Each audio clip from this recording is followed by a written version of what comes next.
Good evening and welcome to KiniNews. What a week it's been. Political drama the nation has never seen before all over the place. I know it's Friday, but the week is far from over. Pressure continues to mount on Muhyiddin Yassin, and tomorrow Malaysians are expected to take to the streets to call for his resignation.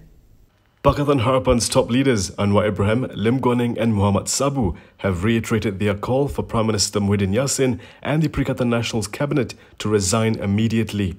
This comes after the Premier's office defended his decision not to revoke the emergency ordinances through a vote in Parliament.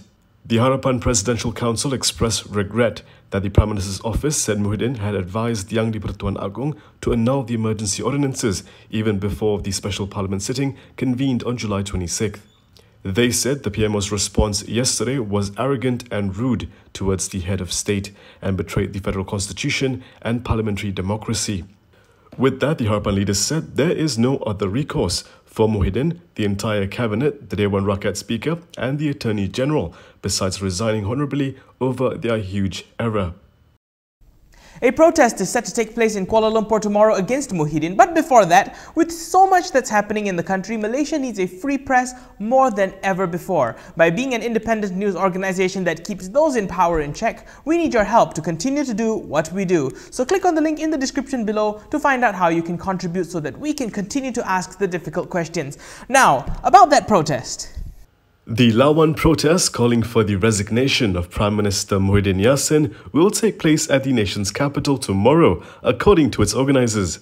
The protest aims to march to Dataran Merdeka at 11 a.m.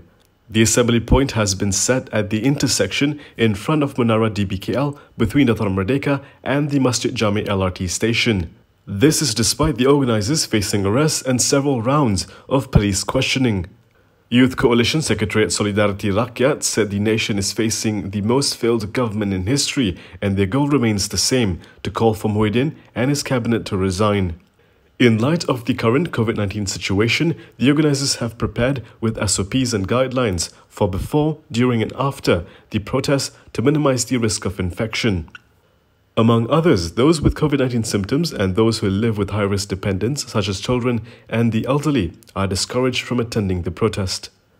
In the event there are any arrests tomorrow, free legal aid is also being provided.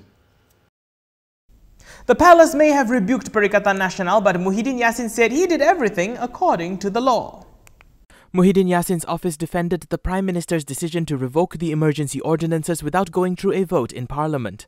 This came several hours after Istana Negara reprimanded the Perikatan Nasional government for failing to act in line with the federal constitution. The Prime Minister's office, or PMO, in a statement on Thursday evening, said Muhyiddin advised the young di-Pertuan Agong to annul the emergency ordinances even before the special Parliament sitting convened on the 26th of July. The PMO added that the Agong is to act in accordance with the Prime Minister's advice under Article 40 subsection 1 of the Federal Constitution. The Prime Minister emphasized that in carrying out his duties, it is essential for him to act in accordance with the law and Federal Constitution. The PMO said it had on the 22nd of July received the draft of the ordinance annulment, which stated that all the ordinances assented by the Agong during the emergency, which began on the 11th of January, will be cancelled effective July 21st. It explained that the Prime Minister then wrote to the Agong on the 23rd of July to advise the King to annul the emergency ordinances. However, the PMO said the Agong on the 24th of July summoned de facto Law Minister Taqiyuddin Hassan and Attorney General Idrus Harun to explain the matter. Istana Negara revealed earlier today that the ruler had asked Taqiyuddin and Idrus to ensure that the emergency ordinances were revoked through a debate and subsequent vote in Parliament, something that the Perikatan Nasional government refused to comply with. The PMO in its statement this evening reproduced the text of Article 40 subsection 1, which states that the ruler may request for more information but is to act on the advice of the Cabinet, and Article 40 subsection 1a that states that the monarch must accept such advice. Furthermore, the PMO said the special Parliament sitting agenda did not include the annulment of the emergency ordinances. However, the PMO maintained that it had fulfilled Article 150 subsection 3 by laying the emergency ordinances before Parliament. Parliament went into lockdown yesterday and no one was allowed to leave until everyone was tested and their results known. As a result of the screening, several new COVID-19 cases have been detected there. Opposition MPs were visibly upset yesterday after the Parliament sitting was postponed to Monday after the detection of COVID-19 cases. Kita tak perlu tangguh. Teruskan, kita tak perlu tangguh. Continue.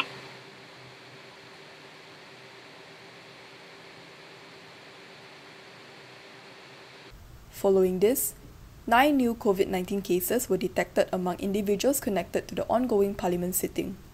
The new cases were detected through a mass screening of 1,183 individuals yesterday. The mass was performed following confirmation that 2 parliament staff members had tested positive earlier yesterday. All MPs and parliament staff were tested via RTK antigen saliva test kit, and the whole process ended at 8:30 p.m. last night.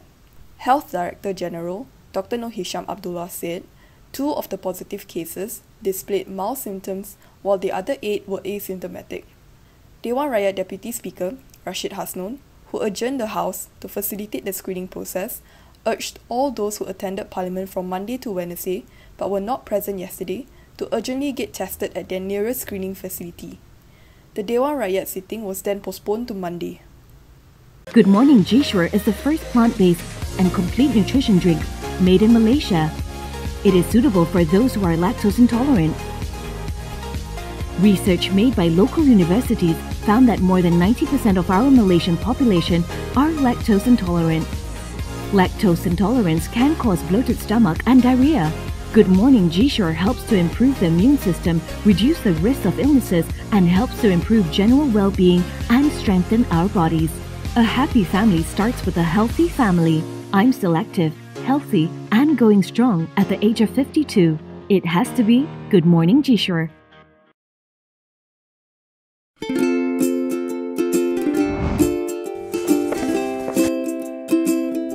Shellfish, red meat, and beer. If you love indulging in these foods, you may end up with high uric acid level in your blood. These foods consist high level of purine, a substance that will eventually break down into uric acid and be excreted through our urine. It is recommended that the amount of dietary purines should be kept between 600 to 1000 milligrams per day. Having too much uric acid in your blood can cause attacks of gout. It can also cause kidney stones and blockage in the kidney. The crystallization of the excessive uric acid in your blood can be eased by reducing purine-rich food to only 100 to 150 milligrams daily, maintaining a healthy lifestyle, and consuming urinary alkalinizer like Ural. It consists of sodium bicarbonate, citric acid, and sodium citrate that increases the urinary pH and solubility of uric acid to prevent crystallization. Best of all, it's lemon-flavored and sugar-free. Ural, effective urinary alkalinizer. Neutralize your uric acid problem now.